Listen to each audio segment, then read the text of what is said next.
Hello friends, welcome to the YouTube channel. તો આપણે જે છે એ મેન્સના જે પીવાયક્યુઝ જોઈ રહ્યા છીએ. તો જીએસનું આ ત્રીજા નંબરનો ક્વેશ્ચન છે, જે હાલમાં જીપીએસસી લેવી હતી 47 નંબરની. તો ક્વેશ્ચન હતો કે ભારતની ટેક્સટાઇલ પરંપરાના વિકાસમાં ગુજરાત ટેક્સટાઇલ હેરિટેજનું આગવું સ્થાન છે, વિગતવાર સમજાવો. તો Gujarat textile heritage has a unique position in the development of the textile tradition of India. Explain in detail.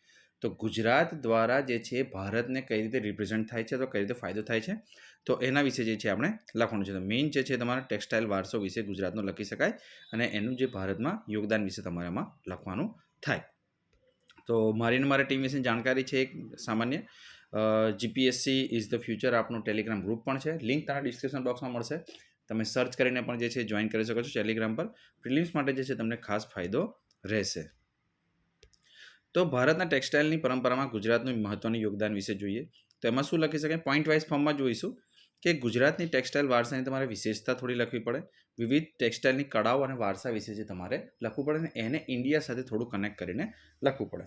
તેમાં લખી શકે તમે પાટણના પટોળા વિશે લખી શકો, જેને જીઆઈ ટેગ મળેલું છે, જે છે એ વિશ્વ સ્તરે ફેમસ છે, ભારતમાં પણ ફેમસ છે.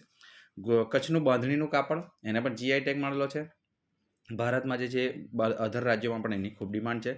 સુરતનું જે છે રેશમી કાપડ અને કોટનનું કાપડનો એક બિઝનેસ હબ છે સુરત, જે બહારની કન્ટ્રીઝમાં જે છે ઇન્ડિયા તરફથી એક્સપોર્ટ સંભાળે છે.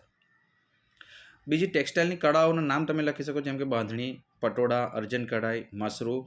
બીજી જે હસ્તકલાઓ છે, ચિત્રકામ છે, જે ગુજરાતનું ખાસ ફેમસ છે, એના વિશે તમે 2 લાઈન લખી શકો.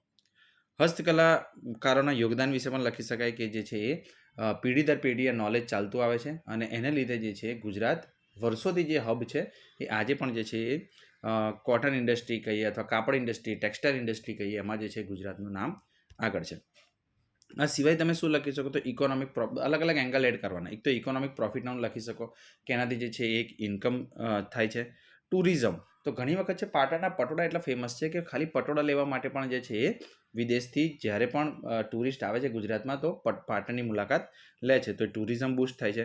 કલ્ચરલ પ્રોફિટ થાય છે કે આપણું કલ્ચર જે છે જળવાઈ રહે છે. યુવાનો જે અત્યારની નવી પેઢી છે એને પણ જે છે એ કલ્ચર વિશે જાણકારી મળે છે કે ભાઈ આ રીતે જે છે પહેલાં કપડાં વધારે પહેરવામાં આવતા હતા. તમે ગવર્મેન્ટ સ્કીમનો એક ઉલ્લેખ કરી શકો. પીએમ મિત્ર સ્કીમ છે ટેક્સટાઇલ ઇન્ડસ્ટ્રી માટે, તો કોઈ પણ ક્વેશ્ચન આવે તો ગવર્મેન્ટ સ્કીમ એને જોડી દેવાની, તો પીએમ મિત્ર સ્કીમ લખી શકો. રૂરલ ઇકોનોમી માટે ખાસ ફાયદાકારક છે, કારણ કે આ બધી જે વસ્તુઓ છે એ રૂરલ ઇકોનોમીમાં ફાયદો થશે. એનાથી જે છે રૂરલમાં ડિમાન્ડ વધશે તો ઇકોનોમીને ફાયદો થશે. એક વુમન એમ્પાવરમેન્ટ લખી શકો, કારણ કે જે પણ છે ધારો કે પટોળા છે કે કચ્છની બાંધણી છે કે અન્ય કોઈ ટેક્સટાઇલ, તો એને સાથે જે છે એક મહિલાઓ ખાસ જોડાયેલી હોય છે.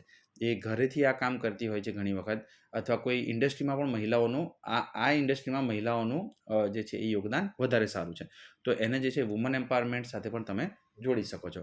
તો આ રીતે જ્યારે તમે લખો તો જે છે તમે આ ક્વેશ્ચન એવો હતો કે જેમાં કન્ટેન્ટ શું લખવું એ ઘણા સ્ટુડન્ટ્સને કન્ફ્યુઝન થતું કે ભાઈ 2 લાઈન 3 લાઈન લખી શકાય, કદાચ 5 લાઈન લખી શકાય, એનાથી વધારે સારું કન્ટેન્ટ શું લખવું 200 શબ્દોમાં. તો તમે આટલા જો પોઈન્ટ એડ કરો તો ઘણું એવું તમે જે છે એમાં કવર કરી શકો.